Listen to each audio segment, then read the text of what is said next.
કેન્દ્રની નરેન્દ્ર મોદી સરકારના સફળ અને યશસ્વી 12 વર્ષ પૂર્ણ થવાના ઉપલક્ષમાં ભરૂચ જિલ્લા ભારતીય જનતા પાર્ટી દ્વારા અંકલેશ્વર ખાતે એક વિશેષ મીડિયા સંવાદ કાર્યક્રમનું આયોજન કરવામાં આવ્યું હતું। આ કાર્યક્રમનો મુખ્ય હેતુ સરકારની 12 વર્ષ વિશ્વાસ, વિકાસ અને જનકલ્યાણની ઐતિહાસિક સિદ્ધિઓને મીડિયાના માધ્યમથી જન સુધી પહોંચાડવાનો હતો। આ મીડિયા સંવાદ કાર્યક્રમ રાજ્યના શિક્ષણ અને ભરૂચ જિલ્લાના પ્રભારી મંત્રી પ્રફુલ્લ પાનસેરિયાના અધ્યક્ષસ્થાને યોજાયો હતો। કાર્યક્રમ દરમિયાન ઉપસ્થિત મહાનુભાવોએ પત્રકારો સાથે સીધો સંવાદ સાધ્યો હતો। પત્રકારોને સંબોધતા પ્રભારી મંત્રીએ જણાવ્યું હતું કે વડાપ્રધાન નરેન્દ્ર મોદીના નેતૃત્વમાં દેશે વિકાસની નવી ઊંચાઈઓ સર કરી છે। છેલ્લા 12 વર્ષોમાં વંચિતોને પ્રાધાન્ય, આર્થિક સમૃદ્ધિ, માળખાકીય સુવિધાઓનો વિકાસ અને જનકલ્યાણની અસંખ્ય યોજનાઓ થકી નાગરિકોનો વિશ્વાસ જીતવામાં આ સરકાર સફળ રહી છે।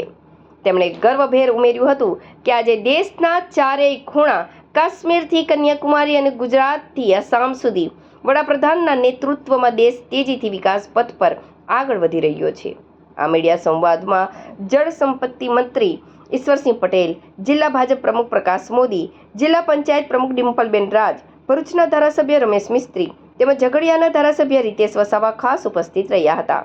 કાર્યક્રમના અંતે તમામ પત્રકારોને કેન્દ્ર સરકારની વિવિધ લોકાભિમુખ યોજનાઓ અને ઐતિહાસિક સિદ્ધિઓની વિગતવાર માહિતગાર કરવામાં આવ્યા હતા।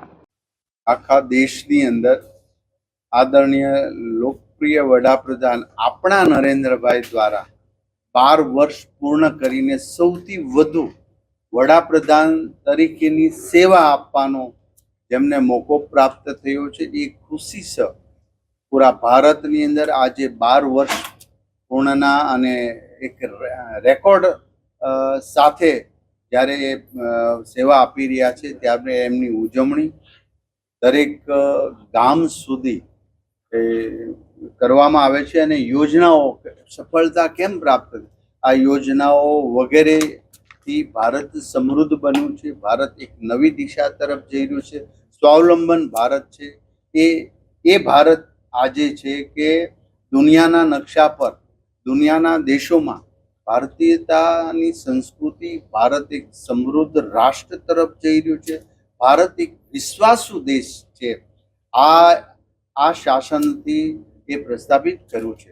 આદરણીય નરેન્દ્રભાઈ મોદી સાહેબે ગરીબો માટે, ખેડૂતો માટે, મહિલાઓ માટે અને યુવાનો માટે અનેક યોજનાઓ લાવી ઘર ઘર સુધી આ યોજનાનો અમલીકરણ કર્યું।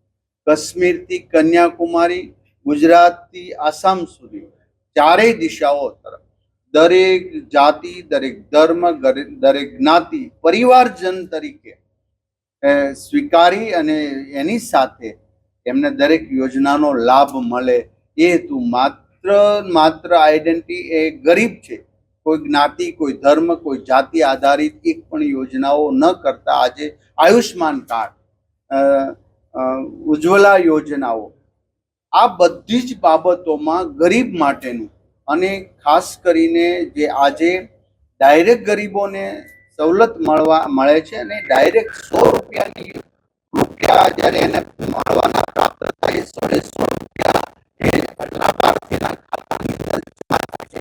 એ હેતુ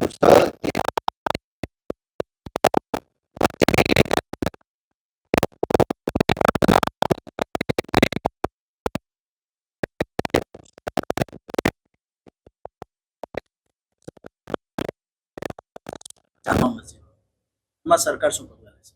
એ જ્યુડિશિયલ દ્વારા અને ન્યાયિક રીતે દ્વારા જે કરતું હોય એમાં સરકાર તો બીજું ન્યાયિક આધારિત હોય છે। એ નિર્ણય જ્યારે થશે ત્યારે ન્યાય આધારિત। એક વધુ પ્રશ્ન છે, સુરત અને બરોડામાં ડિમોલેશન જે સરકારને જાણ વગર કરવામાં આવ્યું, એમાં તમારું શું? એ ડિમોલેશન એ એક જે તે પ્રાઇવેટ તો ન કહી શકે પણ સંસ્થા છે। એસએમસી એટલે municipal corporation, Ahmedabad municipal corporation, Vadodara જે તે દબાણમાં આવતા હોય એ પ્રકારના એના નીતિ નિયમ પ્રમાણે કામગીરી કરતા હશે।